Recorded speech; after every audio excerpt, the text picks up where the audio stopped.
Hi guys, welcome sa ating Java tutorial for beginner series. So ang ating pag-usapan ngayon ay ang hindi na tayo ah, gagawa ng topic ng object oriented kasi nung previous na video na ito ay tinalakay na natin kung ano yung object. Okay. So dito tayo sa encapsulation. So encapsulation guys, ito yung one of the pillar concept of object oriented programming. Okay, so may tatlong um, talagang napakagamit na object-oriented. Ang una, ito yung encapsulation na topic.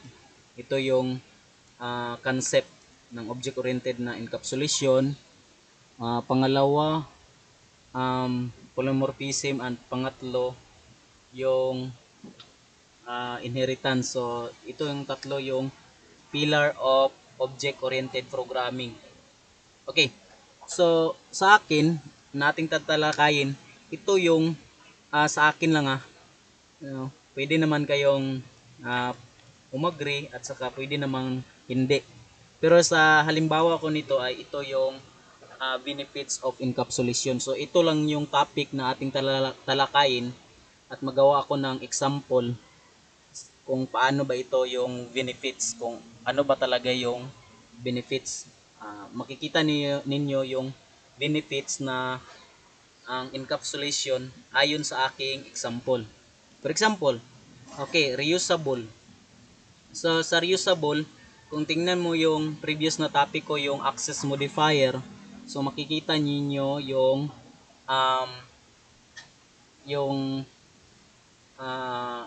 access. So, bago kayo pumunta dito na topic, tingnan nyo muna yung access modifier kasi doon meron akong example doon na maintindihan niyo at mas lalong maintindihan niyo ito yung example na ibibigay ko dito sa reusable. Okay, una, magbibigay ako ng uh, example sa reusable gamit yung encapsulation na okay na concept. Okay, ito yung for example, ito yung class natin student. Okay, click finish. Then, for example, private um, hindi na tayo maglagay ng ano yung general form of encapsulation kasi yung talakay natin yung benefits, reusable and passable. Okay, so ito yung una, yung reusable. Private string, okay, for example, first name of student. So that is uh, attributes of student na class. Okay, then next is dito sa ating main method, gawa tayo ng main method dito. PSVM. Okay, nakagawa na pala tayo. Okay, so dito guys, so sa ating main method, tatawagin natin yung student. Okay, student. Okay, gagawa tayo ng object. Okay, call new student. Okay, so yung object na student guys, instant of student class. So yung student, para ma-reuse natin yung mga fields ng student ay dapat gagamit tayo ng encapsulation. For example, student, okay, student dot, okay, hindi natin magagamit yung fields ng first name. Hindi natin magagamit ito. So, apply tayo ng encapsulation. So, kung NetBeans yung gamit na IDE mo, i-click mo ito, left click, then right click.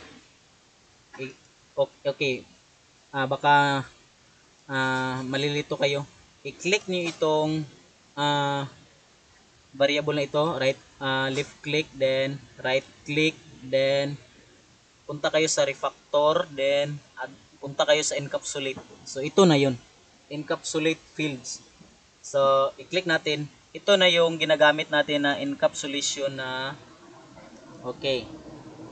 na concept ng object-oriented. So, dito, gagawa tayo ng method. For example, ito yung method, get public.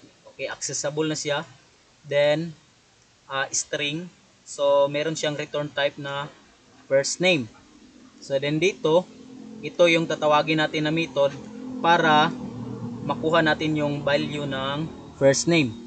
Okay, dito naman, nagsiset tayo ng value ng first name na value. So, lalagay tayo ng value dito at saka kung anong yung value dito, yung maging equal ng first name na value.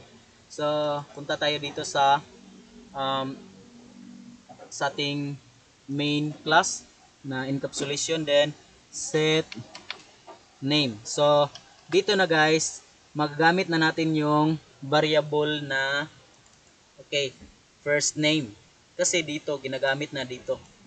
Okay, magagamit na natin to.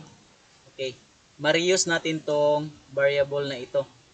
Okay, so, lagay tayo ng, for example, first name, Aldrin. Okay, then, system out dot frame line. So, name of student get, tatawagin na natin yung method ng student. Okay, object student, then get first name. Okay, so nagagamit natin to um, yung variable na ito sa student. Okay, so click natin yung save or control S, then balik tayo dito, then right click natin ito, run. So tingnan natin sa console yung output, Aldrin, name Aldrin.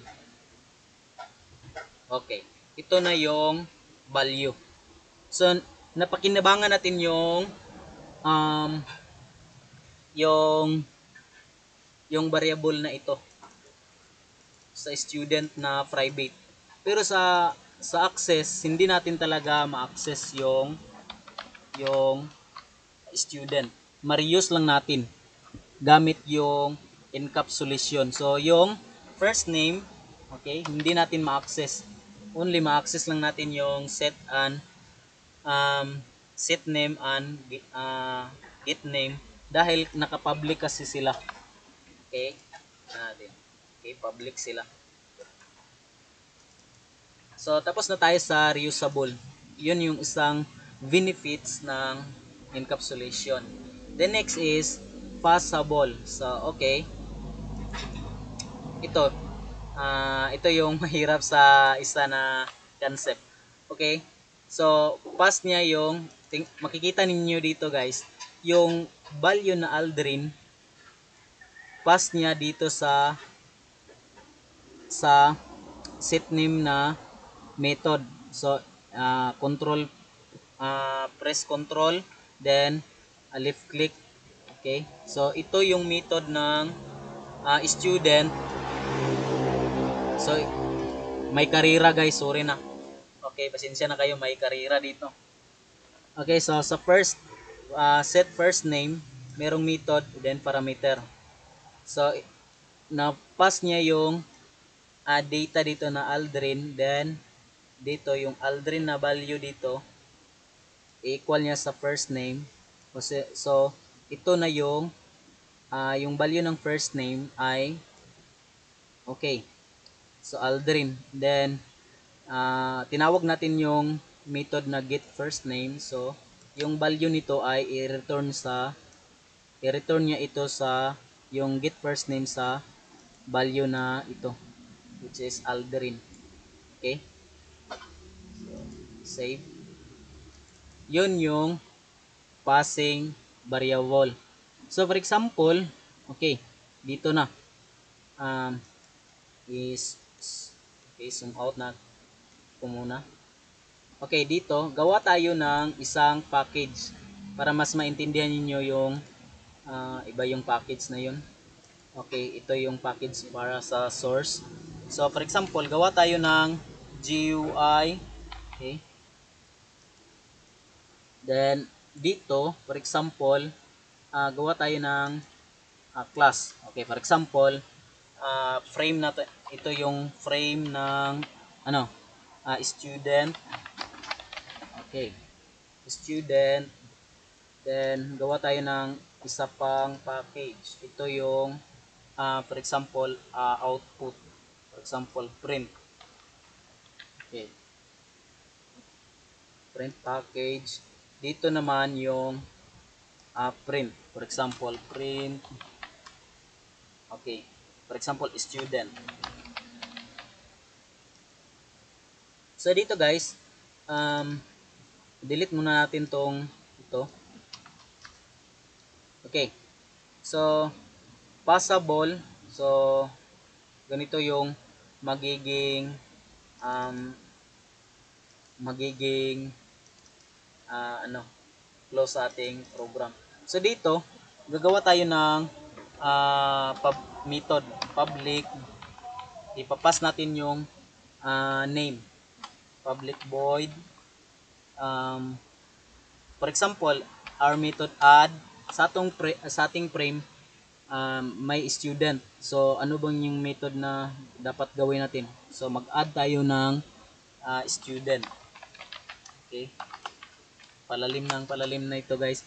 Okay, so add student. Andito, gagawa tayo ng method ng print. Okay, student. Okay, so tingnan, lagyan natin ng public void. Okay, dito, public void. Okay, so dito, at saka dito sa ating example, okay, tatawagin natin yung G-frame. Okay, frame student. Student, then frame student. Okay, then equal new frame student. Okay. The next is tawagin natin yung print. Hindi na. Dito na lang sa J-frame, gagawa tayo ng constructor. Okay? Public frame. Kung hindi nyo maintindihan to, balik muna kayo sa previous na mga video. Okay, then dito tatawagin natin add, okay, student. Then balik tayo sa encapsulation. So dito lagay tayo ng for example lagay tayo ng okay, student. Tatawagin natin itong object na ng student class, set name. Okay. First name. Okay, so dito lagyan natin ng Aldrin. Then dito lalagay tayo sa ating constructor ng parameter student. Okay, so dito lagyan natin ng student. Okay, then S. So mag-error yan kasi sa ating constructor wala tayong nilagay na parameter na student.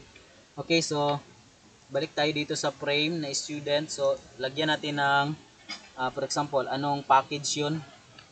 Com dot Aldrin encapsulation student. Okay, so lagyan natin na student. Okay, so student, then dito ilagay naman natin yung student. Okay, student na kopyahin lang natin to, lagay naman natin sa parameter para dito sa main method natin nilagay natin yung nilagay natin yung data, pero yung passing sa data guys hanggang dito sa print student. So ganun ka yung benefits ng encapsulation. So student, Okay, so ito na. Then dito, lagay tayo ng student. Okay. So dito um, sa ating method, lagay tayo ng tawagin natin yung print. Okay. Print student na constructor. Okay, dito lagay tayo ng constructor ng print student. Okay.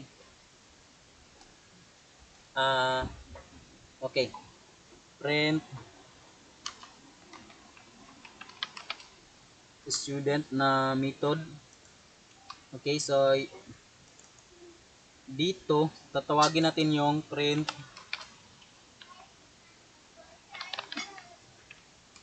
na student.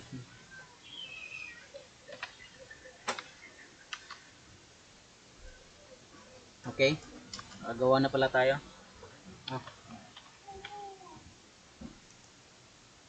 Okay, add student, then new print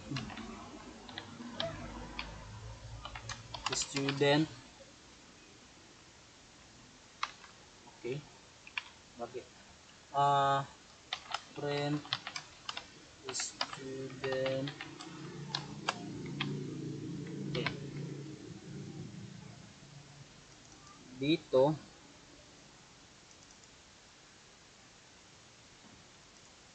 okay, import natin. Okay, so lagyan natin ng student to, kopyahin natin, gawin natin ng parameter to student. Okay, then punta tayo sa print student na class, then lagyan natin ng parameter na student, then tatawagin natin yung method, then copy ulit itong directory, yung class, then lagyan natin ng student, then dito system print out tayo. Okay, name, student name, then student first name,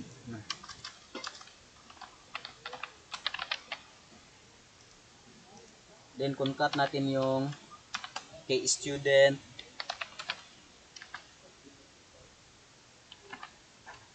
dot get first name. So mape-print na. So hanggang dito, okay, import natin.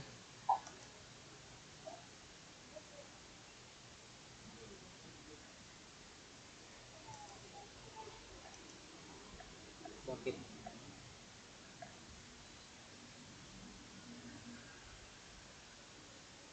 Unexpected new frame student.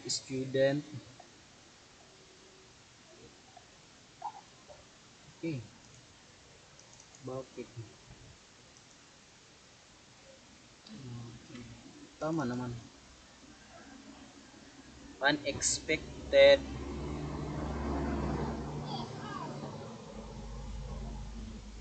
statement.